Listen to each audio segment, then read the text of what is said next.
Jatarin Moore, and on my YouTube channel, I'm documenting my journey as a real estate wholesaler. Before I get started, I need you guys to do me a favor. Hit the subscribe button.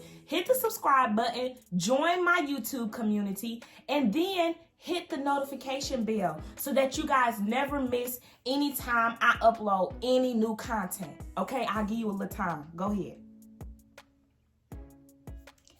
This video is basically going to be a deal breakdown. So it's my second wholesale deal that I've ever done. And to me, it was the easiest wholesale deal that I've done to date. Just to let you guys know, this was not recent. So I did my second wholesale deal probably about 6 months ago. It was in December of 2021 when I closed my second wholesale deal. Boom, there you go. Second wholesale deal, it was easy to me because it came from a vacant property list. And why are vacant property lists easy to me? Well, one, because the house is empty, there's nobody living there. So I don't have to worry about going around tenants or having to go around owners that live in the property at that moment. It's already clear, it's free of any individuals, I'm good. The second reason is because it's distressed. So now I have two good reasons why I believe the owner may want to sell it. One, it's vacant, and two, it needs some help, okay? It's distressed. And for this property, it was in distressed condition, and I'll kind of get into the details in just a minute. I actually pulled this list when I first got started wholesaling. I was pulling too much data at one time. And I say that because I started off hand dialing, and I'm also hand dialing again. But that's a whole nother topic. I actually talked about me reducing my software in this video, so if you want to go ahead and check it out, do that.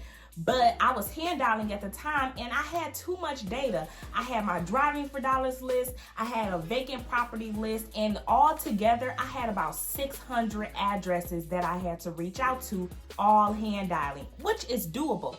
But at the time, just getting started, little overwhelming. So I did bits and pieces of both lists, right? I called some people from the driving for dollars list, and then I also called some people from my vacant property list. Also, just to let you guys know, I got this vacant property list from PropStream. So I pulled this list from PropStream. Okay, back to the content. I had a lot of data, and as I began calling both of my lists, I called the vacant property list, and at this time I was leaving voicemail messages. I don't really leave voicemail messages anymore unless I have already talked to the property owner at least one time. Other than that, if it's my first time calling a address or a property owner, I do not leave a voice message, okay? But in the beginning, I did. And that was in September when I called and left messages for this list. And 2 months later, I remember the exact date. It was Monday, November 15, 2021. I got a random phone call, right? And I was sitting at my desk, and I'm like, man, who is this calling me? And at the time, I had, I don't know, this weird fear, right? So when people called me, I didn't want to call them back right away.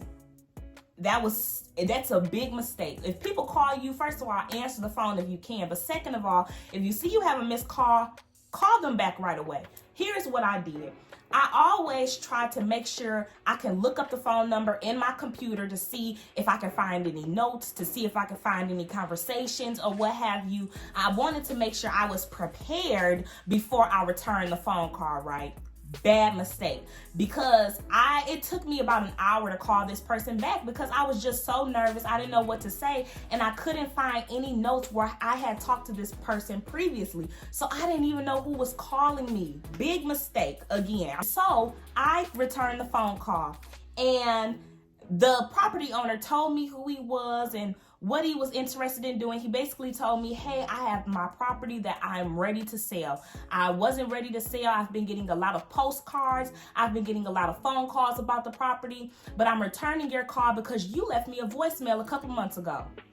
I said, oh my gosh. I said, get out of here. So then I immediately said, and I went into action. So he started asking me, I started just asking him questions about the house and what his goals were. And I finally just got to the point of, can I come out on an appointment? So I asked him, was he available right then and there?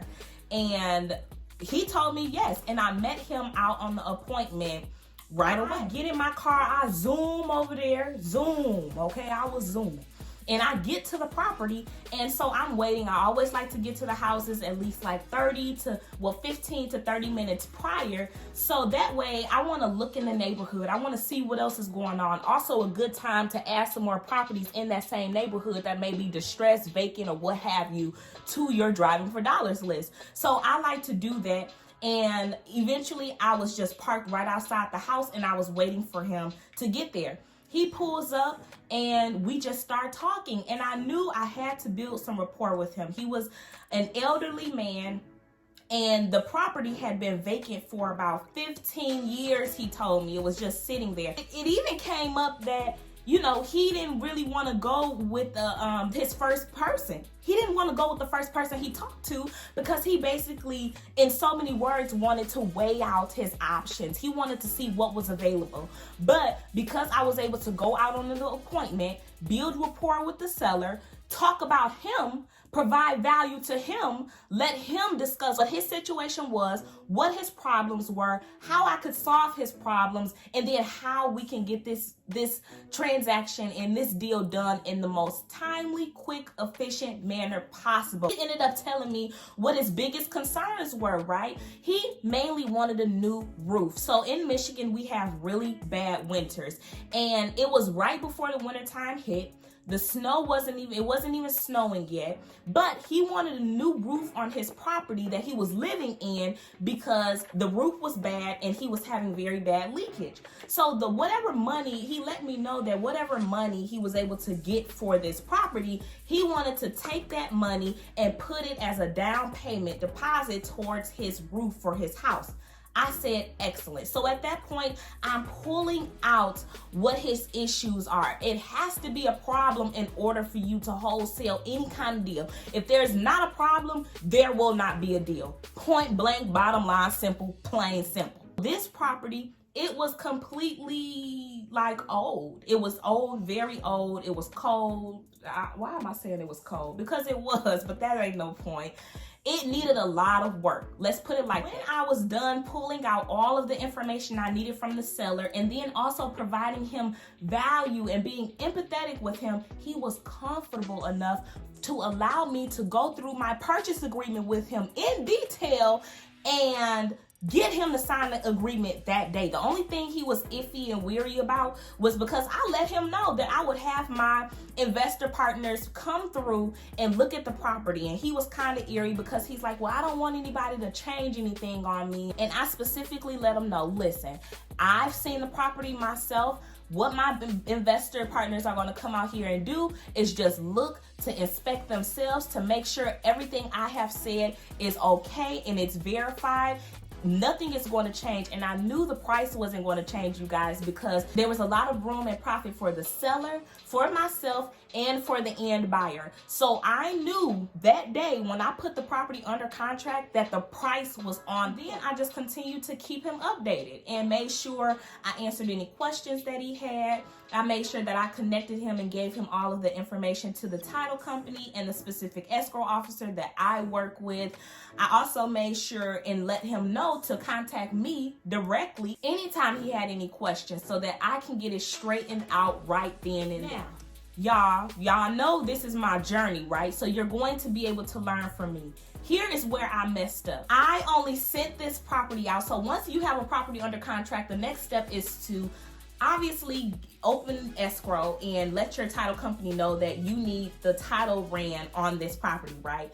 But after that, you're supposed to find your end buyer, right? So I ended up finding an end buyer, but where I messed up was I only sent it to one buyer. So it was actually the same buyer who purchased my first wholesale deal. And if you haven't seen my first deal breakdown, here it is. Watch this video next. I just sent my second deal that I had to that same buyer, right? And I'm like, you know what? I don't really want to send it to anybody else. I didn't know why I didn't want to send it to anybody else. I was just really, I don't know. I was nervous. I had about 40 cash buyers at that time, and I just kept sending it to that one buyer. It could have been because I knew he was serious, but when you do that, you also lose out on a lot of profits, because one buyer may want to purchase your property at this price, but another buyer may be willing to offer you more money for the price. So that is where I lost out. And so I allowed the buyer to come out to the property, and I walked him through to let him know show him what the inside looks like. And do y'all know this man gonna ask me, have you sent it or have you shown it to anybody else? And I said, no. Do you know his response was, good girl? I had to keep my composure because I almost said, boy, who you talking to? Because first of all, I'm a woman. I'm not a girl. I'm not a little girl, I should say, because I feel like, your words mean something. And I feel like he probably was testing me because, first of all, boy, man, I could have sent it to a whole bunch of other people, but I didn't. I decided not to. I sent it to you. So you better quit. You better be quiet. But that's not what I said. I said, yes, you are the only person that I have sent this to, just you. And you go ahead and you take a look. Tell me what you think. So, of course, he's like, okay. And right then and there, we began the negotiation process after he said, good girl. And we just started negotiating the price. And he's like, well, if you can get the price at this amount, we'll go for it. And at that moment, that's when I knew I messed up and I needed to start sending this property out to more people, because he clearly knows the game. He clearly knows I'm still a beginner, and he clearly knows I know him. So he's the only one I'm going to send properties out to. Nah, baby. I caught on to you. So next time, you won't be the only one who will see my properties. We ended up agreeing on the price. And do y'all know, okay, so the buyer, he ended up buying it, okay? The first one who purchased my first wholesale deal, he bought the second one too. But do y'all know he tried to get jiggy with me when he saw my assignment fee? And the assignment fee is literally, it's just the difference of, it's your profit, right? As a wholesaler, it's the difference between what you put the property under contract with the seller and what you put the property under contract with the buyer at a higher price, right? Because that's how you make your profit. You wholesale it for a higher price to your end buyer. So after he saw my assignment fee, he gonna tell me, oh, you should have took what we originally, he wanted me to take about $3,000 lower. And I'm like, you know what?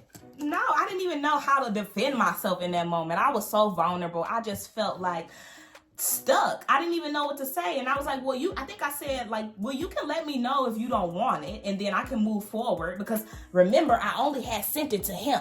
So I could have sent it to the other 39 people I had on my buyers list. But he ended up agreeing, and he ended up going forward with it. In this case, I didn't have to sign anything because it wasn't a double closed transaction, and I was never the owner of the property.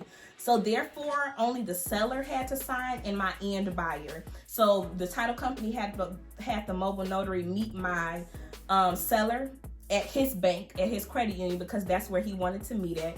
And then for my end buyer, he had to just sign documents electronically, and that was the closing. And that was that. Easy as pie. And so we were able to get the deal closed. It closed within like 5 weeks. I'll never forget it. So he called me on Monday, November 15th, 2021. And we closed on Monday, December 20th. So it's like 5 weeks exactly after he called me. It was beautiful. Effortlessly. It was great. It was excellent. And that deal happened. I had my first wholesale deal like at the end of October, beginning of November. This deal closed like the same week of Christmas. And that is all that I have for you guys today. Thank you, as always, for listening to my... Thank you guys for coming here and checking out my YouTube channel. If you didn't do so in the beginning, now you've watched it all the way through. You're here. Subscribe to my YouTube channel. Go on ahead and subscribe to the channel. Leave me a comment as well in the comment section. If you have any questions about my second deal breakdown, let me know in the comment section. Also, follow me on Instagram. You guys, I am documenting my journey. I post motivational content on my Instagram page every single day. Every single day, at least on my story. And then I'm also posting on my actual page as well. I love doing reels. So you guys head over to my Instagram page. I'll put the information right here right here so that you guys can go ahead, head over there to follow me. And I will be looking forward to talking to you all again soon. Also, hit the notification bell. You didn't do it yet. I know you didn't do it. So go ahead and hit the notification bell so that you never miss any time I upload any new content, okay? I appreciate you guys in advance. You know I love all of you. Thank you for your support, and I look forward to talking to you guys in the next video. Bye,